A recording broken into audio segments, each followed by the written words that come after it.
Hey, what's going on, everyone? Welcome back to my channel. My name is Fernando Corona and I am an out-of-state investor along with my wife and our 16-month-old daughter. The method that we have been investing is interesting to most people we talk to. Actually, everybody we talk to, when we first tell people we're investing at a state, they think we're crazy because we've never actually been to the state that we're investing in. Then we tell them the model that we're doing and they say, whoa, that is also crazy. I can't believe you're doing that. And I'm going to get into a little bit about what that model is and who Padsplit is and how we've kind of partnered together. Possibly how you guys could do the same.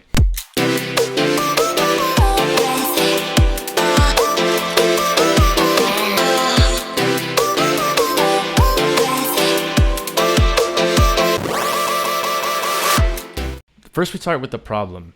The problem that we faced was we were in California buying a property here, super expensive. The amount of money that we would have to be putting down for the type of property we would have, for the type of mortgage we would be called house poor. And we didn't want to live that life. Instead, we said, why don't we live a life here? That's our philosophy. We get to live and enjoy our life here in California, go to Mexico, go to travel around the world, fixed costs for the most part while we're in California, and then we can buy properties outside of California and allow the rental income to supplement our lifestyle in California, all while we get to benefit from all the different ways of making money in real estate, tax appreciation, cash flow, principal pay down. That's how we got into where we are right now. And we were looking for the right model to do this. People are going to talk to you about Airbnb, travel nursing, all these other types of investing strategies, which is great. And we could explore those as well in the future. But for us, Padsplit is actually what aligned with the lifestyle we wanted to live and who we wanted to serve. When you talk about building a business, we believe that businesses that are necessities, whether it's a recession or it's a thriving economy, are the ones that will survive. Think about like termite inspection companies, right? Locksmiths, things like that. Like what's a necessity to survive in any economy? We're in a recession right now and we just had our second month or third month declining GDP growth. So now we're in a recession. How's everybody gonna handle the situation? What's gonna happen with the markets?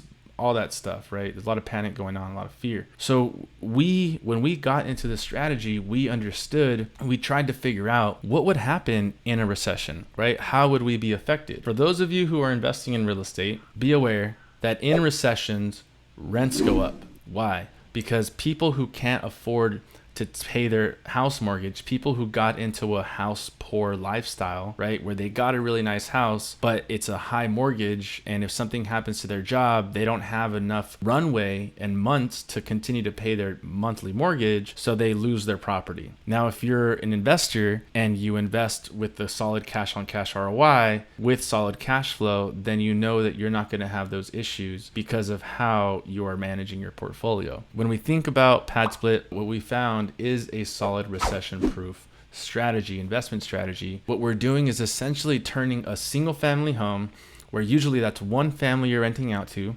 Typically, if you're renting out to one family and that family stops paying you rent, or they lose their job and now they stop paying you rent, and now you take a while to evict them and all that stuff is going on, you're not making any money. What we've done is turn a single family home into a multifamily home. That's basically what we've done. When people invest into multifamilies, they do it to diversify their risk, to spread out their risk. If one person moves out, they're still collecting rents from other people. If one person has to deal with an eviction, they're still collecting rents with other people. That is what Padsplit's doing. Padsplit has allowed us to create an 8-unit home in one single family property. How do we do that? So we turn, or Padsplit, or us, anybody, you could turn a 3-bedroom 2-bath, a 4-bedroom 2-bath into an 8-bedroom 2-bath. You can take a 3-bedroom 3-bath and turn it into a 9-bedroom 3-bath, right? Or a 10-bedroom 3-bath. There's a lot of creativity here in how you can splice up the square footage of a real estate property to maximize your dollars per square footage in terms of what you're renting it for. What do I mean by that? A single family home that we own could rent for $2,400 just to a single family.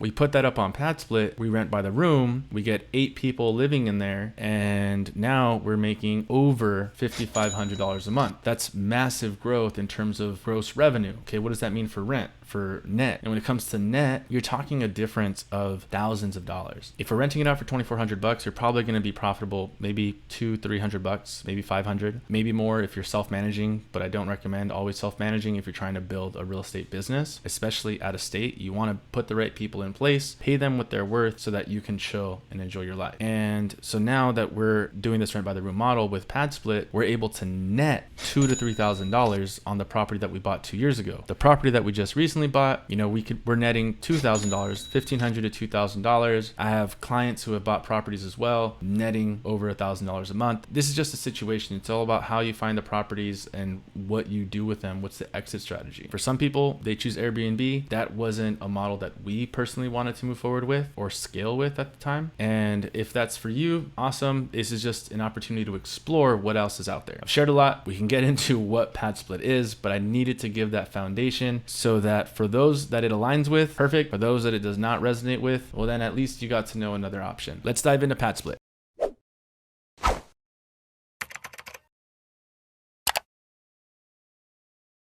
This is Padsplit. They created a platform just like Airbnb where they run background checks on members. Then they will go ahead and list our properties on here. They are checking that the members have verifiable income. And so they put them up here. They do all the marketing for us. We put up our properties, and then that brings the renters and the property owners together. And that's how we are able to fill up a property. Like when we launched our second property, it filled up in like 3 weeks, 8 rooms. We have to fully furnish the rooms. We give them beds, lamps, nightstands, armoires, reach-in closets. 4 people share a bathroom. They all share the kitchen. We have 2 refrigerators. That's just the situation that we give them. And it's a nice house. It's a totally solid looking home. So this is what Padsplit does. They are solving the problem of affordable housing. Because that's the next question people have. Like, who would want to live in an 8-bedroom, 2-bath home? Or like, why would 4 people want to share 1 bathroom? Are these college kids? It could be college kids, right? That's just a rent by the room model. It's not like this model is totally unique, right? People have rented by the room for ages. House hacking, college kids. What Padsplit has done is they've created a platform that allows us to be able to upload our property remotely, where we don't have to manage it. We don't have to be local to do all this stuff.